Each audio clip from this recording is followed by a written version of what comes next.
Ako si jedna od onih osoba koja ima Hashimoto ili anksioznost, ne idi dalje. Na pravom si mestu, na mom profilu. Da li je anksioznost bolest današnjice? Da, donekle.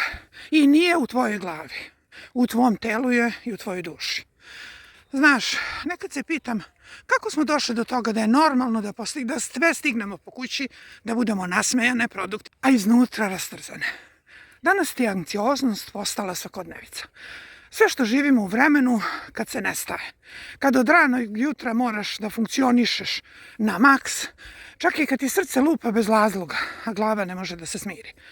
Kad stalno juriš, a ne znaš šta juriš. Anksioznost nije slabost.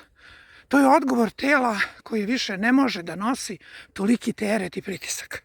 To je kad emocije koje nismo stigli da osetimo isplivaju kroz telo, kao gušenje, kao stezanje, nesanica, muka u stomaku. Zato pričam o ovome, da znaš da nisi luda i da nisi sama.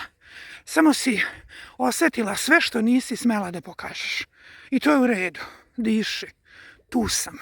Piši mi u komentarima, zajedno ćemo lakše.